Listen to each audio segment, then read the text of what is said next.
Much like many type A people, I have high hopes and expectations for the future, and I do think the future quite a lot. But to actually get somewhere, you can't get stuck in your own head. You have to put in the work. Delayed gratification is a powerful tool. If you only did things you wanted to do at the time, you wouldn't really get far in life. I used to religiously think that I was doing things for the long run, and not really paying attention to what you feel like doing now was the way to go. Surely at some point I was gonna get ahead and all the hard work I put in would pay off, right? However, that's not exactly what happened. Instead, after years of delaying gratification, the opposite happened. My finals went awfully, my skin was at its all-time worst, my progress in the gym stopped, my friendships were struggling, I was struggling because of all this hard work I put in that didn't actually pay off. In other words, I burnt out. And this was actually a valuable lesson I had to learn.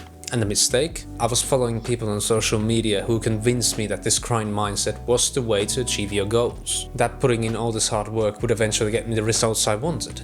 I was working hard, yes, but I wasn't working smart. Instead of reaching my goals, the very opposite happened. Now, a while ago I read this book by Nassim Nicolai Taleb called Fooled by Randomness. It talks about the role of chance in life and how people who actually are incompetent can still succeed in life. And I think we all know these people. I believe this is how a lot of these grind influencers get up there. I mean, their message seems great for a while. Earn money, see success, so on and so forth. But when you poke the bear and try their methods, you'll find out that they don't actually work. What I've come to realize after a lot of trial and error is that you need to do both things that are great for the long term and things that recharge you. In other words, you need balance. You need to save money, go to bed early, eat healthy and take care of yourself, but equally, you need to do things that recharge you. Eat soul food, see friends, maybe go watch a movie, things that are unsexy for this side of media. Balance and recharge actually looks very different for all people. Some people like to go on a hike or dive deep into their hobbies. And some people need more than others. Some people need it more consistently, and some people take a big chunk off at once. My point is, you need to know yourself. I can't tell you how to recharge, nor can I tell anyone else.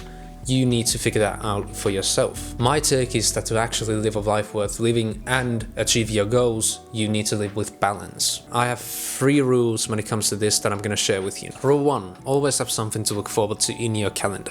Whether it's meeting up with friends or watching a movie you've been meaning to watch for a while, I always have something every week that I look forward to. And it doesn't mean it has to be anything big, because when you're working hard and you're a bit overstimulated, having that something to look forward to is actually really powerful. Rule 2, I need 1 morning off and 1 evening off per week. I have no issue doing school projects or editing videos late into the evening, but I don't do that 7 days a week. An evening off for me usually means logging off around 3 or 4, maybe making dinner, play guitar, read, scroll Pinterest, whatever I feel like recharges me the best at that moment. Additionally, I take 1 morning off per week.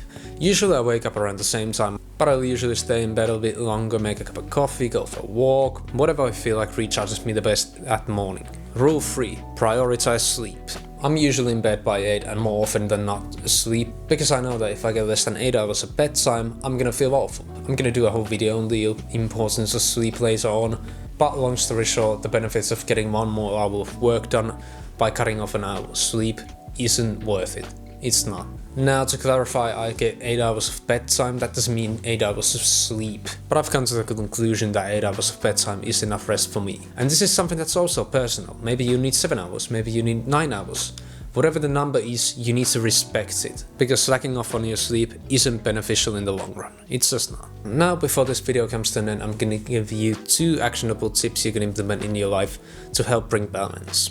1. Schedule when you work and when you won't. This lessens the incentive to use work time to scroll on your phone or start doing the dishes when you need to do algebra, because my brain understands that a break is coming. I just need to stick to this for a while. On the other hand, I don't get the incentive to overwork either, because I know that tomorrow I've scheduled 2 hours for this topic, so I don't need to worry about it now, I'm gonna deal with it later. In other words, things are under control and I can just focus on the task at hand. Number 2, schedule time for recharging and breaks.